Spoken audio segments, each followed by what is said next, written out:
1번입니다. 다음 중 집합인 것을 고르라고 했는데 집합이 되려면 기준이 명확해서 대상을 분명하게 구분할 수 있어야 합니다. 그런데 1번은 노래를 잘 부르는 사람 기준이 명확하지 않지요. 집합이 아니고 2번도 맛있다는 기준이 명확하지 않습니다. 그 다음 4번 성능이 우수하다? 우수하다는 것도 기준이 명확하지 않고 호랑이보다 무섭다는 것도 기준이 명확하지 않아서 1번, 2번, 4번, 5번은 집합이 되지 않습니다. 3번 우리 학교 1학년 학생의 모임. 우리 학교 김제여고 1학년 학생의 모임은 다 나열할 수 있죠. 명확하게. 그래서 3번이 답이 되겠습니다. 2번입니다. A가 20일에 약수들의 모임일 때 옳은 표현을 고르라고 했습니다. 먼저 집합 A를 원소 나열법으로 나타내 보도록 하겠습니다. 20일의 약수는 1, 3, 7, 21이지요. 1번은 6은 A의 원소이다. 6은 A의 원소가 아니지요. 아닙니다. 2번 3하고 5하고 7로 이루어진 집합은 A의 부분 집합일까요? 3하고 7은 있는데 5가 없지요. 5 때문에 2번도 부분 집합이 될 수 없습니다. 그 다음 3번 3하고 7은 얘는 집합인데 얘는 원소 기호지요. 이건 표현 자체가 잘못됐습니다. 3하고 7은 있긴 있습니다. 그런데 얘는 원소 기호니까 안 되고 집합 기호로 표현하면 맞습니다. 3번은 아니고 얘가 집합 기호면 맞습니다. 4번 21을 원소로 갖는 집합은 A의 부분 집합이다. 맞지요? 4번은 맞네요. 오류 없습니다. 그 다음 5번 A는 137이다. A는 137, 21입니다. 아닙니다. 3번입니다. A와 B가 주어졌을 때 A를 포함하고 B에 포함되는 집합 X의 개수를 구하라고 했습니다. 먼저 집합 A와 B를 명확하게 구해보도록 하겠습니다. A에 들어가는 원소들은 이 식을 만족하는 X값들입니다. 방정식을 풀어주면 인수분해가 어떻게 되나요? X-2 곱하기 X-5로 되니까 X값은 2 또는 5입니다. 그래서 A 집합을 원소 나열법으로 나타내면 이렇게 나타내집니다. 그 다음 B는 10일 이하의 소수이므로 2, 3, 4는 안 되지요. 5, 6 안 되고 7, 8, 9는 소수가 아닙니다. X는 B의 부분 집합이기 때문에 X에 들어갈 수 있는 원소는 2, 3, 5, 7이 가능하지요. 그런데 X는 A를 포함해야 되기 때문에 2라고 하는 원소는 반드시 A에 들어가야 됩니다. 그리고 3이라고 하는 원소는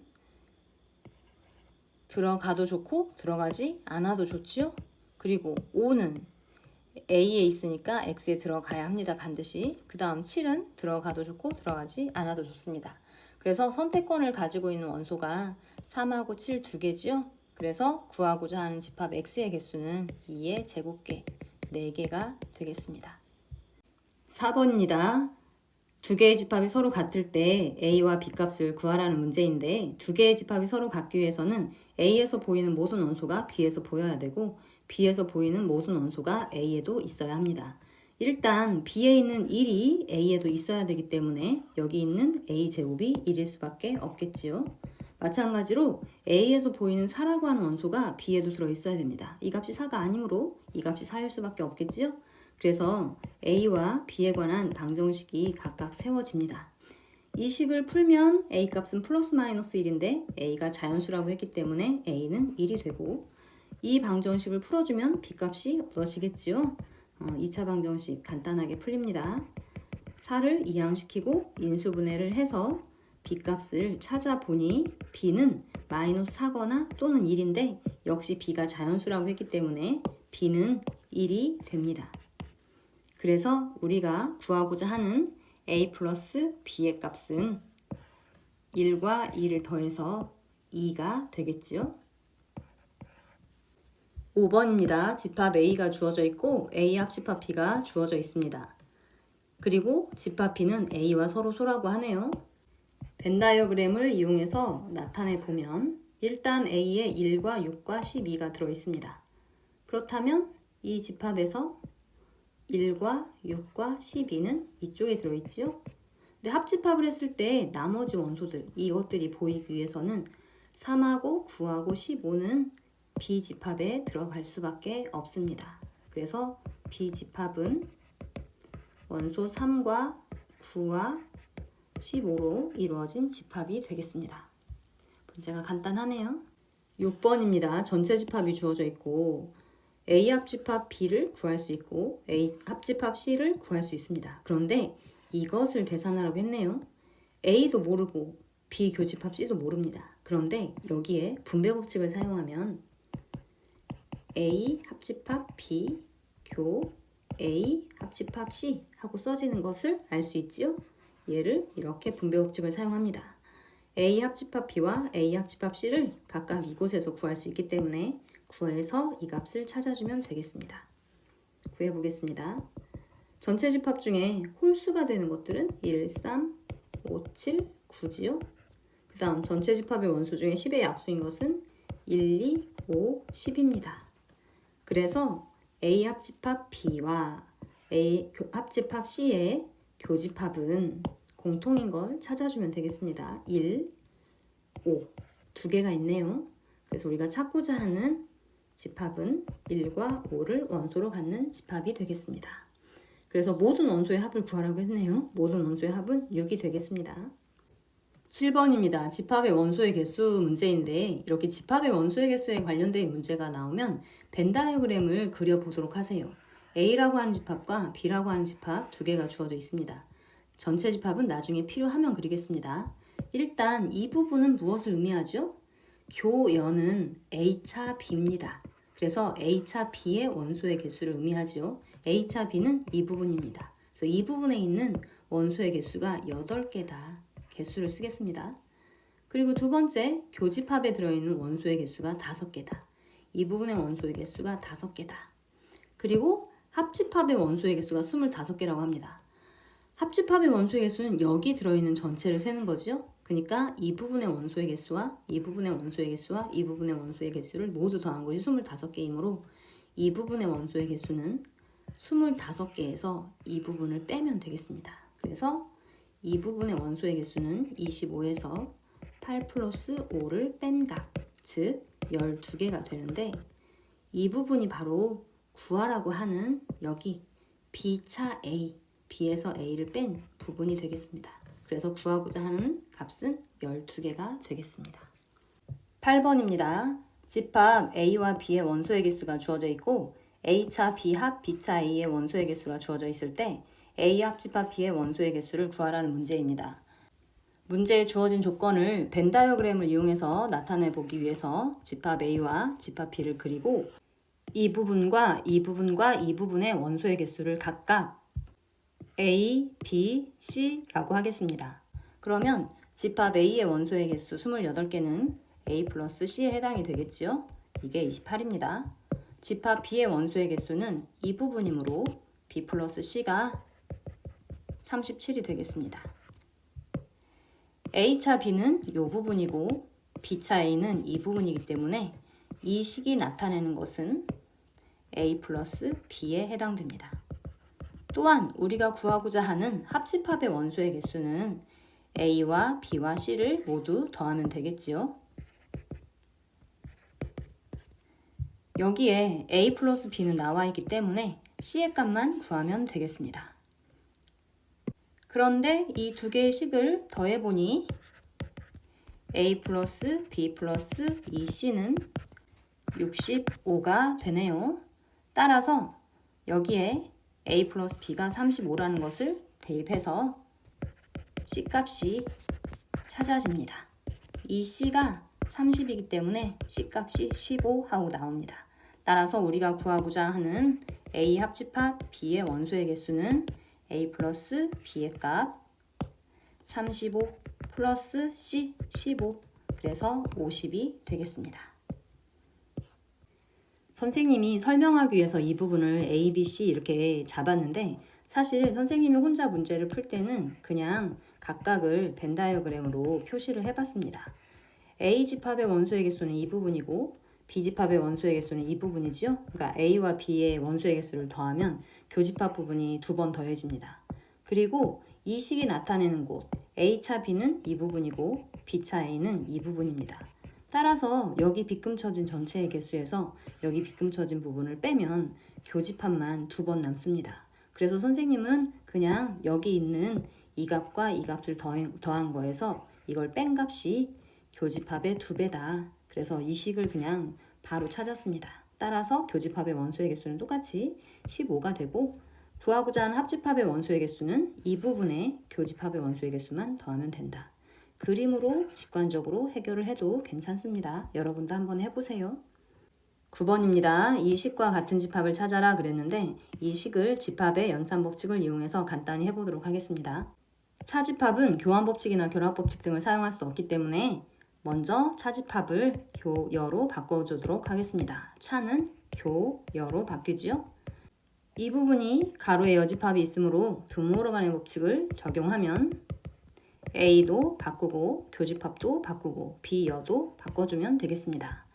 가로 안과 밖의 연산이 다르기 때문에 분배 법칙을 사용해주면 되겠습니다. 분배 법칙을 사용해서 써주면 A교 A여 합 A교 B지요.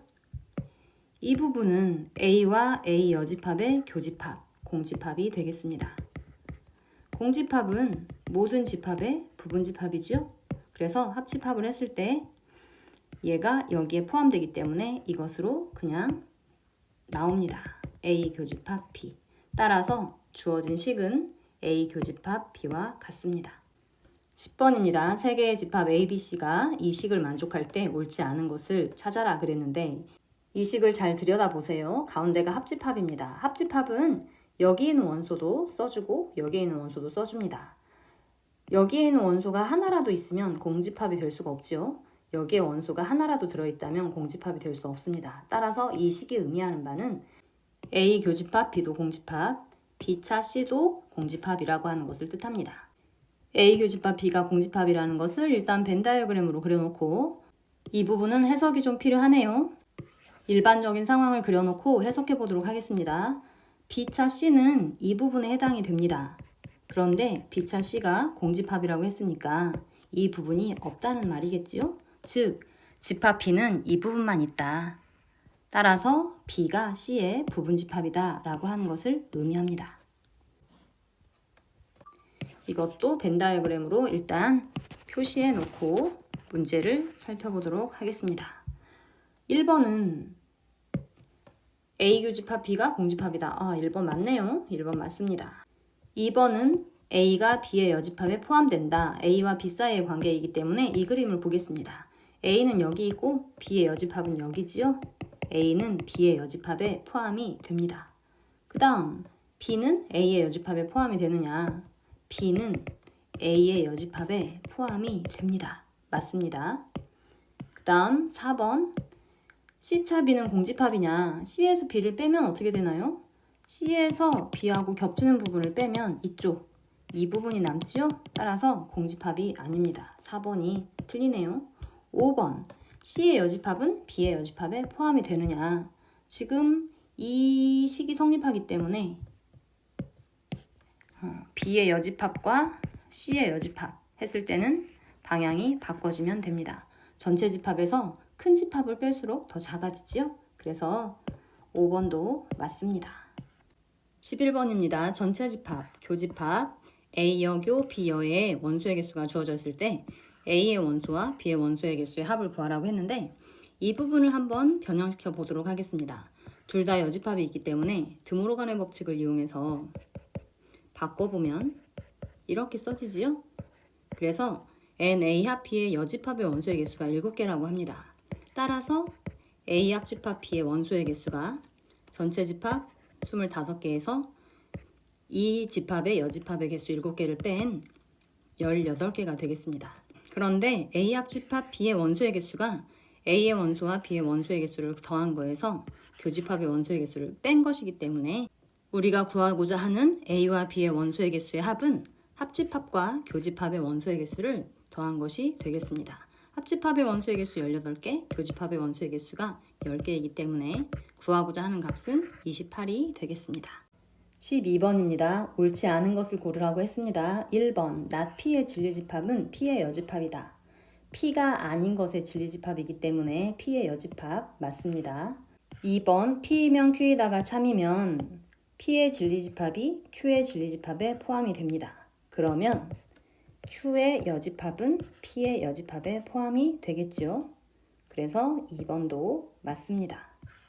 3번 P가 공집합이 아니면 어떤 X에 대하여 P이다는 참이다 그랬는데 이 어떤이라고 하는 것은 존재하기만 하면 참이라고 합니다.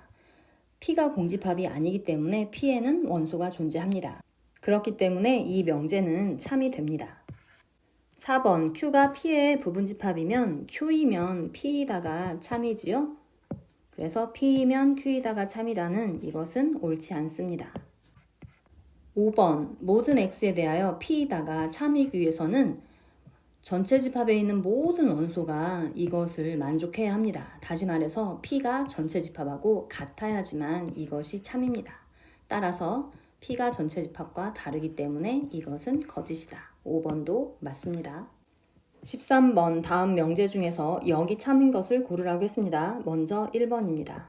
1번 명제의 역은 x제곱 마이너스 y제곱이 0이면 x는 마이너스 y하고 같다 그랬는데 x제곱 마이너스 y제곱이 0이면 x제곱은 y제곱, x는 y여도 되고 또는 x는 마이너스 y여도 됩니다. 따라서 이걸 만족하는 3하고 3을 대입하면 이것은 성립하지만 얘는 성립하지 않습니다. 주어진 명제가 거짓인 것은 발례를 하나만 들어도 되고 얘는 얘하고 같은 말이기 때문에 발례를 들을 때 여기에서 찾아주면 되겠습니다. 그래서 1번의 역은 거짓입니다. 다음 2번의 역은 절대값 x가 x와 같으면 x는 0보다 크다입니다. 절대값 x가 x하고 같은 건 x가 0보다 크거나 같을 때죠. 그렇기 때문에 x가 0이 될 때 이것은 성립하지만 얘는 성립하지 않기 때문에 2번도 주어진 명제의 역은 거짓입니다. 다음 3번입니다. 3번의 역은 x제곱이 y제곱보다 크면 x가 y보다 크다입니다. 이 명제의 발례를 찾는 건 정말 쉬운 일이네요. 3의 제곱은 2의 제곱보다 크지요. 그런데 여기서 x를 마이너스 3이라고 잡고 y를 2라고 잡으면 이것은 성립하지만 얘는 만족하지 못합니다. 따라서 3번의 역도 거짓입니다. 4번의 역은 x 플러스 y가 0보다 크면 x가 0보다 크고 y가 0보다 크다인데 얘도 역이 바로 찾아지죠.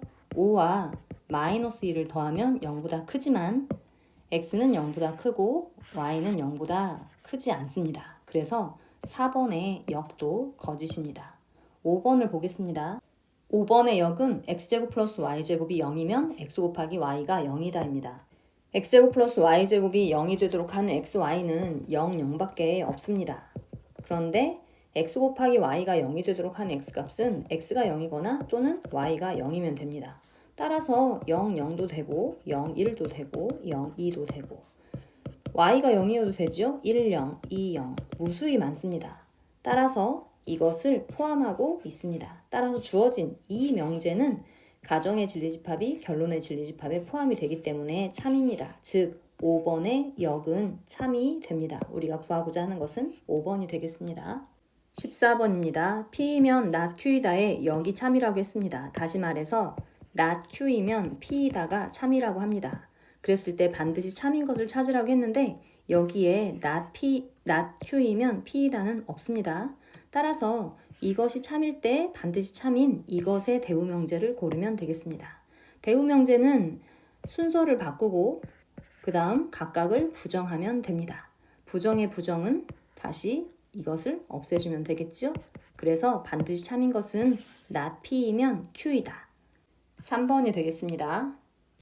15번입니다. 이 명제의 역과 대우를 말하고 참거짓을 판단하라고 했는데 역은 가정과 결론의 위치를 바꾸면 되기 때문에 A교 C가 B교 C의 부분집합이면 A는 B의 부분집합이다 이고 대우는 위치를 바꾸고 각각을 부정하면 되기 때문에 A교 C가 B교 C의 부분집합이 아니면 A는 B의 부분집합이 아니다입니다. 역의 참거짓을 판단해 보도록 하겠습니다. A가 B의 부분집합이 아닌 일반적인 상황을 그려놓고 이것이 성립하도록 집합 C를 잡을 수 있는지 한번 보겠습니다. 선생님은 집합 C를 이렇게 한번 잡아볼게요. B의 부분집합이 되도록. 그러면 A 교집합 C는 이 부분이 되지요. 그리고 B 교집합 C는 이 부분이 되어서 이 그림을 만족하는 집합 A와 B와 C는 이것을 만족합니다. 그렇지만 A는 B의 부분집합이 되지 않지요. 그렇기 때문에 이 명제는 거짓입니다. 이번에는 대우의 참거짓을 판단하려고 하는데 가정도 부정이 돼 있고 결론도 부정이 돼 있습니다. 그래서 이게 훨씬 더 복잡해 보이네요. 그래서 선생님은 주어진 명제의 참거짓을 판단하도록 하겠습니다. A가 B의 부분집합일 때 A교 C가 B교 C의 부분집합이 되는가? 다시 말해서 여기 들어있는 모든 원소가 여기에 들어가는가를 보이면 되겠습니다. X가 A 교집합 C의 원소라고 합시다. 그러면 X는 A의 원소이다. 그리고 X는 C의 원소이다가 됩니다. 그런데 A가 B의 부분집합이라고 했기 때문에 A의 모든 원소는 B의 원소입니다. X가 A의 원소라고 했기 때문에 X는 B의 원소가 되겠지요. 그리고 당연히 뒤에는 그대로 써주면 되겠습니다. 따라서 X는 B의 원소이기도 하고 C의 원소이기도 하다. 즉 X는 B 교집합 C의 원소가 됩니다. 즉 A가 B의 부분집합이면 A 교집합 C에 있는 모든 원소는 B 교집합 C에 들어가기 때문에 이것은 이것의 부분집합이 된다는 것이 맞습니다. 그래서 주어진 명제가 참이 되고 주어진 명제가 참이기 때문에 그것의 대우 명제도 참이 됩니다. 16번입니다. 16번 문제를 풀기 위해서 P와 Q의 진리집합을 찾아보도록 하겠습니다. P, 2차 방정식이 실근을 가지려면 판별식 D가 0보다 크거나 같으면 되겠지요? 그래서 A제곱 마이너스 4 곱하기 1 곱하기 B가 0보다 크거나 같다. A제곱 마이너스 4B가 0보다 크거나 같다입니다. Q를 만족하는 값은 모두 다 P를 만족합니다. 따라서 Q의 진리집합이 P의 진리집합에 포함이 됩니다. 따라서 Q이면 P이다가 참이 되고 이것의 대우명제인 not P이면 not Q이다도 참이 되어 우리가 구하고자 하는 참인 명제는 Q이면 P이다. 그리고 이것의 대우명제 not P이면 not Q이다가 되겠습니다. 17번입니다. 17번 문제를 풀기 위해서 P의 진리집합과 Q의 진리집합을 찾아보도록 하겠습니다. A제곱 플러스 A가 0보다 크거나 같다. 이 2차 부등식을 풀어주면 A는 마이너스 1보다 작거나 같거나 또는 A는 0보다 크거나 같다입니다. P와 Q의 진리집합을 수직선상에 나타내보면 P는 마이너스 1보다 작거나 같거나 0보다 크거나 같다이고 Q는 2보다 크거나 같다이기 때문에 Q가 P의 부분집합이 되어 Q이면 P이다가 참이고 P이면 Q이다는 거짓입니다. 따라서 1번 P이면 Q이다예요. Q이면 P이다는 여기 나와 있는 것처럼 참이 됩니다. 거짓이 아닙니다. 1번은 틀렸네요. 2번 P이면 Q이다의 대우는 거짓이다 그랬는데 P이면 Q이다가 거짓입니다. 그렇기 때문에 이것의 대우도 당연히 거짓이지요. 2번은 맞습니다. 3번 Q이면 P이다의 역은 참이다. 이것의 역은 P이면 Q이다입니다. 그런데 P이면 Q이다는 거짓이지요. 이것은 거짓입니다. 참이 아닙니다. 4번 Q이면 P이다의 대우는 거짓이다. Q이면 P이다가 참이기 때문에 그것의 대우 명제도 참일 수밖에 없습니다. 거짓이 아닙니다. 5번 not Q이면 P이다. not Q의 진리집합은 Q의 여집합입니다. Q의 여집합을 나타내보면 2보다 작다이지요. 그런데 이렇게 했을 때 Q의 여집합이 P에 포함되지 않습니다. 이 부분 때문에. 즉 Q의 여집합이 P의 부분집합이 되지 않기 때문에 이 명제는 거짓입니다. 이 명제가 거짓이기 때문에 이것의 대우 명제도 참이 될 수가 없겠지요. 5번도 틀립니다. 18번입니다. Q가 P이기 위한 충분 조건이라고 합니다. 수업 시간에 선생님이 이야기를 한 것처럼 충분하면 주고 필요하면 받아라. Q가 충분 조건이니까 화살을 주면 됩니다. 화살을 받은 P는 필요 조건입니다. 이것이 성립하기 위해서는 Q의 진리집합이 P의 진리집합에 포함이 되면 되겠지요? 이것이 성립할 때 옳은 것을 고르면 되겠습니다.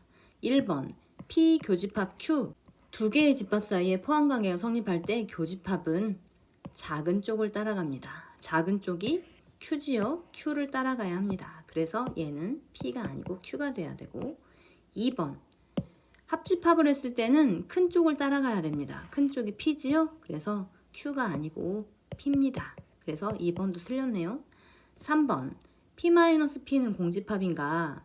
P와 Q가 포함 관계가 성립하니까 그려보도록 하겠습니다. Q가 P에 포함될 때 Q에서 P를 빼면 P하고 겹치는 부분 다 빠지지요? 그래서 남는 것이 하나도 없습니다. 그래서 공집합이 맞네요. 4번은 P에서 Q를 빼겠다. P에서 Q하고 겹치는 부분을 빼면 이 부분이 남습니다. 그래서 공집합이 아닙니다. 5번 여집합끼리의 관계인데 집합 사이에 이렇게 성립하면 여집합은 어때요? 작은 집합이 더 커지고 큰 집합이 더 작아집니다. 이것이 성립합니다. 그래서 Q의 여집합과 P의 여집합의 교집합은 작은 집합을 따라갑니다. 작은 쪽 P의 여집합이 됩니다. 공집합이 아니고 P의 여집합하고 되겠습니다. 그래서 답은 3번이 되겠습니다. 19번입니다. 이 벤 다이어그램을 보고 P하고 Q 사이에 어떤 관계가 있는지, 그 다음 P하고 R 사이에는 어떤 관계가 있는지, R하고 Q 사이에는 어떤 관계가 있는지 살펴보라고 했습니다. 집합이 P와 Q와 R 세 개의 집합이 있는데 여기 나와 있는 것처럼 충분 조건이나 필요 조건, 필요 충분 조건을 이야기하기 위해서는 여기 나와 있는 조건들의 진리집합 사이에 포함 관계가 성립해야 합니다. 그런데 P하고 Q는 아무런 관계가 성립하지 않습니다. 다시 말해서 P는 Q의 부분집합도 아니고 Q가 P의 부분집합도 아니고 그렇다고 해서 여집합 사이에 어떤 관계가 성립하냐? 전혀 성립하지 않습니다. 그래서 P하고 Q는 충분 조건이다, 필요 조건이다 아무 말도 해줄 수가 없습니다. 이 문장을 일일이 살펴봐도 이해가 될 겁니다.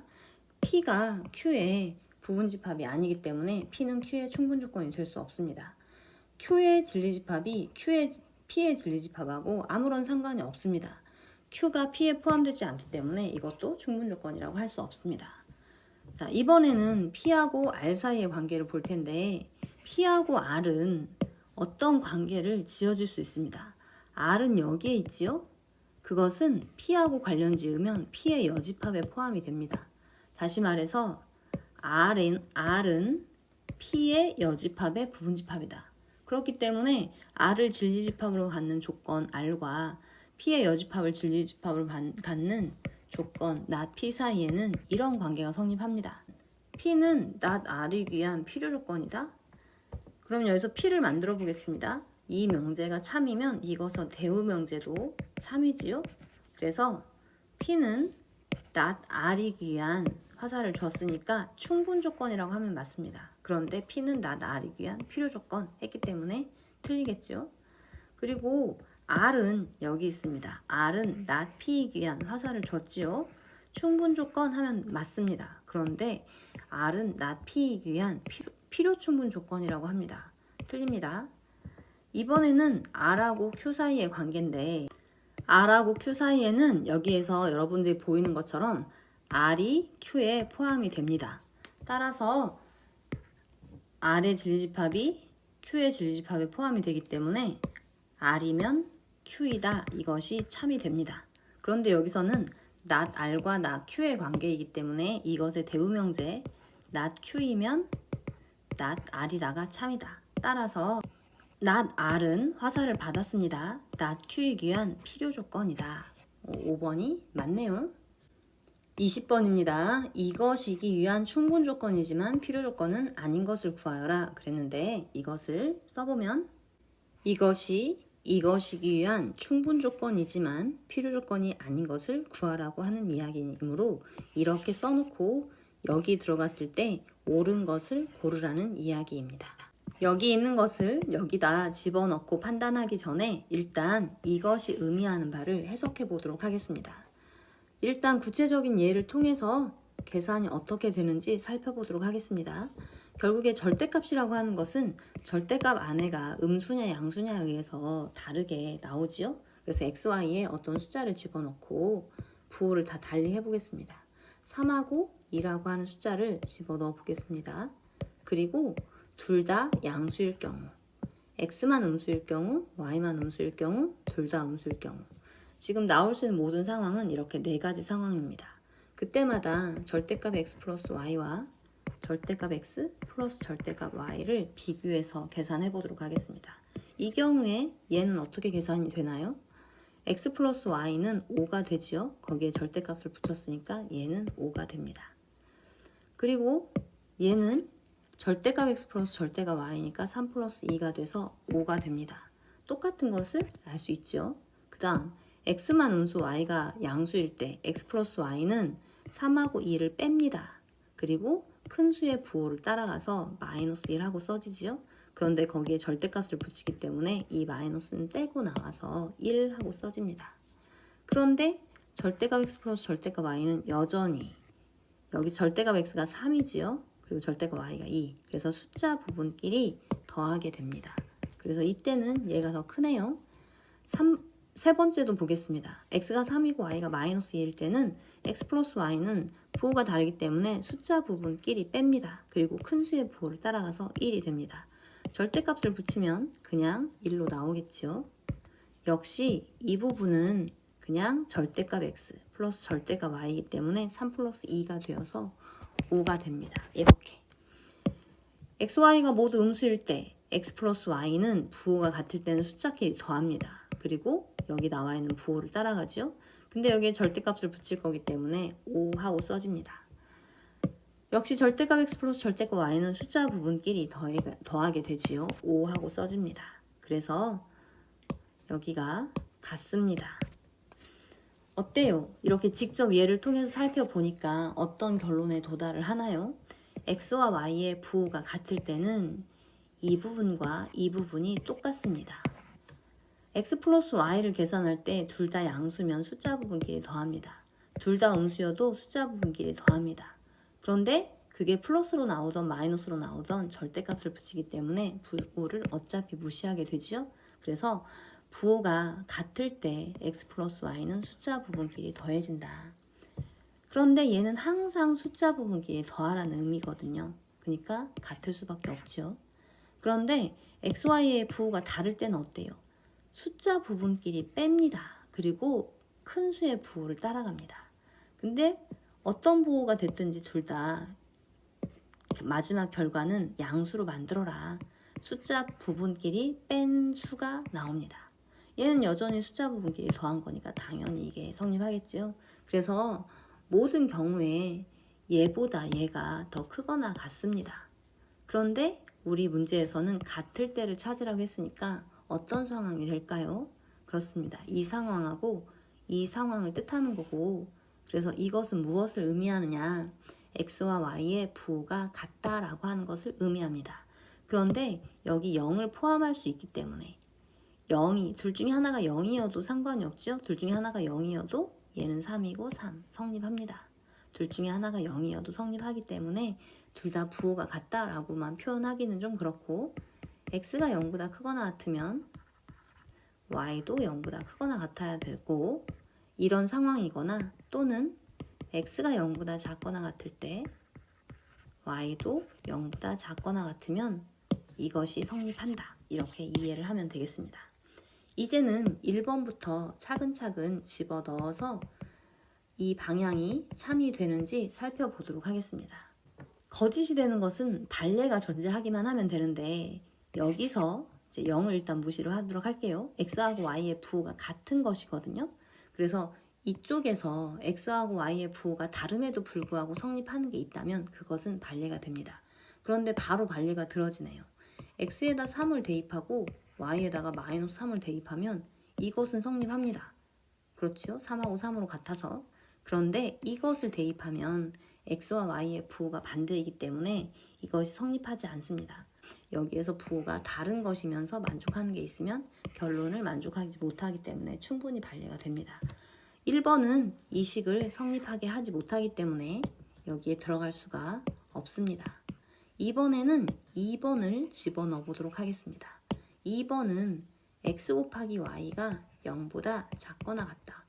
이거는 뭐 문제 자체에서 x하고 y의 부호를 반대로 놔버렸습니다.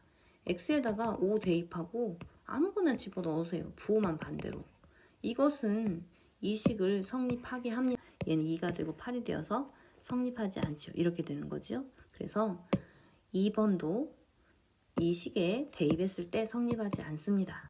3번도 여기에 한번 넣어 보도록 하겠습니다. x 곱하기 y가 0보다 크거나 같다. 이 말은 0이 없다면 부호가 같다는 걸 의미하지요. 그래서 이거를 해석하면 x와 y의 부호가 같다. x가 양수이면 y도 양수여야 되고, 또는 x가 음수이면 y도 음수여야 된다. 여기 등호가 없다면 이런 말입니다. 그런데 여기가 등호가 들어가기 때문에 x도 0이 될 수 있고 y도 0이 될 수 있고 둘 다 0이 될 수 있습니다. 이걸 해석하고 보니까 어때요? 얘하고 얘하고 같은 말이죠. 그래서 얘는 필요 충분 조건이 됩니다. 양쪽 방향이 모두 성립하기 때문에 주어져 있는 조건을 만족하지 못합니다. 그래서 얘도 들어가면 안 되겠네요. 4번도 넣어보도록 하겠습니다. 4번을 넣어보면 x가 y보다 크다입니다. 우리가 계속 반례를 어디서 찾고 있어요? 얘를 만족하는데 얘를 만족하지 못하는 것. 얘를 만족하지 못한다는 얘기는 x와 y의 부호가 반대다라고 하는 것입니다. 이 식을 만족하면서 x, y 부호가 반대가 되도록 하는 것은 얼마든지 잡을 수 있지요. 이렇게 마이너스 3이라고 잡아도 사실은 상관없습니다. 그냥 선생님이 여기 있는 얘를 한번 잡아본 것 뿐이에요. 이것을 x에다 3을 y에다 마이너스 1을 대입하면 당연히 성립하지 않습니다. 이렇게 되기 때문에.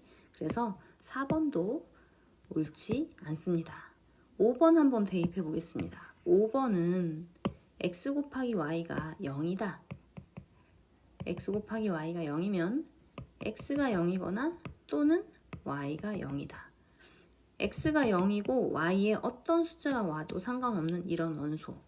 여기다 대입하면 어떻게 될까요? x가 0이고 y가 어떤 수입니다. x가 0이고 y가 어떤 수입니다. 어때요? 절대값 b, 절대값 b로 똑같아지죠? 그 다음 이 상황을 나타내는 것은 y가 0이고 x가 어떤 숫자입니다. 그래서 a, 0 a,0을 여기다 대입하더라도 a 플러스 0 절대값, 얘가 절대값 a 플러스 0, 얘도 절대값 a이고 무변도 절대값 a여서 항상 성립합니다. 그래서 이 상황을 만족하는 것은 이런 형태이거나 이런 형태인데, 이런 형태를 여기다 대입해도 성립하고 이런 형태를 여기다 대입해도 성립하기 때문에 이 방향은 참이 됩니다. 그렇지만 이쪽 방향은 성립하지 않죠? x, y가 모두 양수일 때, 얘를 만족하지 못합니다.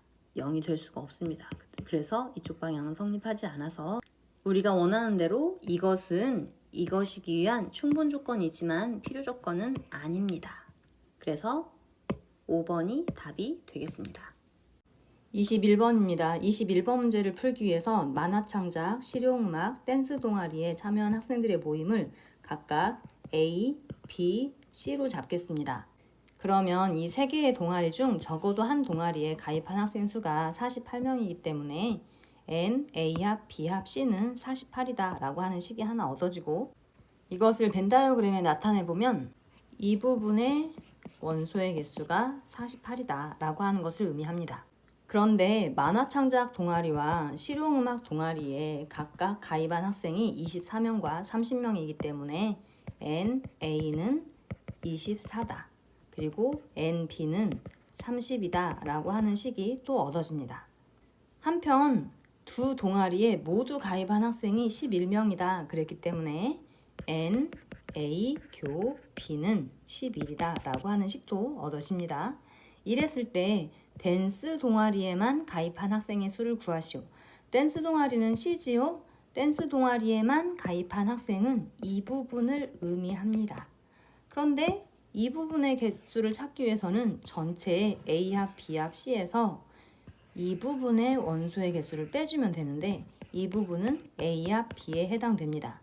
따라서 우리가 궁금한 것을 찾기 위해서는 먼저 A 합 B의 원소의 개수를 찾아주면 되고, 이것은 A의 원소의 개수와 B의 원소의 개수에서 N, A 교 B의 원소의 개수를 빼주면 되는데, 여기 필요한 것들이 여기에 다 나와 있습니다. 그대로 대입을 하면 24 플러스 30 마이너스 11이기 때문에 43이 되고, 따라서 우리가 구하고자 하는 이 부분은 전체 48개에서 43개를 뺀 5가 되겠습니다. 22번입니다. 모든 실수 x에 대하여 이 2차 식이 항상 0보다 크거나 같아지는 실수 a의 최소값을 구하라고 했는데, 이 문제를 해결하기 위해서 이 2차 함수 그래프를 이용하도록 하겠습니다. 이 2차 함수 그래프는 이 2차 방정식의 판별식 d가 0보다 크냐 아니면 0이냐 아니면 0보다 작으냐에 따라서 x축과 두 점에서 만나기도 하고 x축과 접하기도 하고 x축과 만나지 않기도 합니다.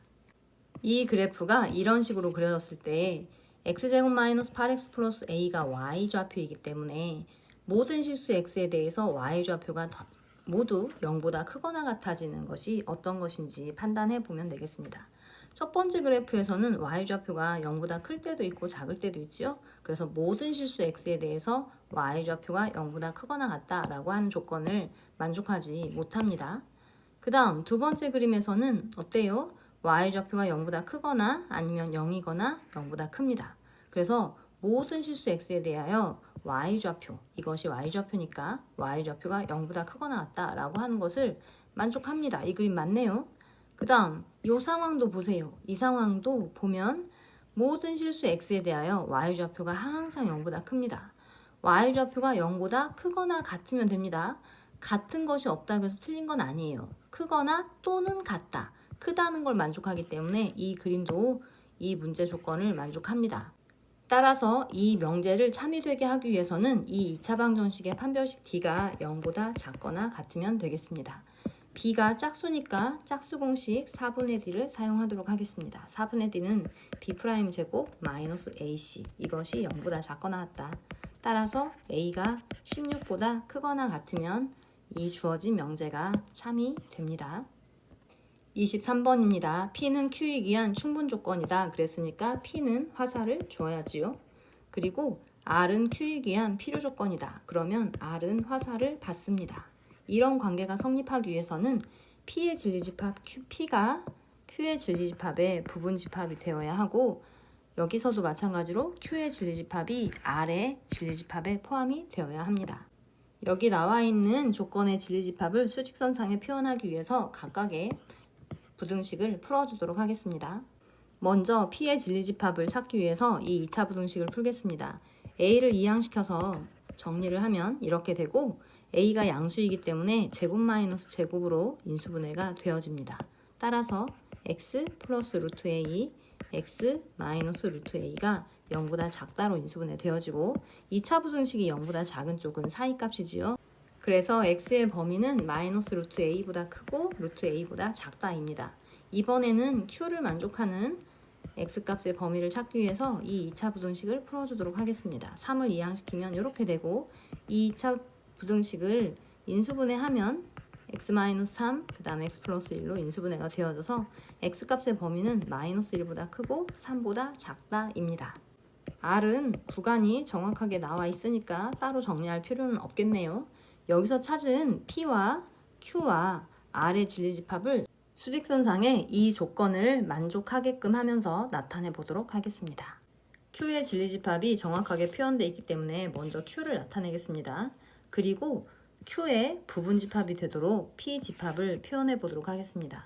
이 안에 P가 들어가야 되기 때문에 마이너스 루트 a는 여기 어딘가 있어야 되고 루트 a는 여기 어딘가 있어야 되겠죠. 그래서 P집합이 이렇게 그려져야지만 이 조건을 만족하게 되겠습니다. 그림이 이렇게 그려지기 위해서는 마이너스 루트 a는 마이너스 1보다 큰 쪽에 있어야 되고 루트 a는 3보다 작은 쪽에 일단 있어야 됩니다. 즉 마이너스 1보다 마이너스 루트 a가 크다. 그리고 루트 a는 3보다 작다.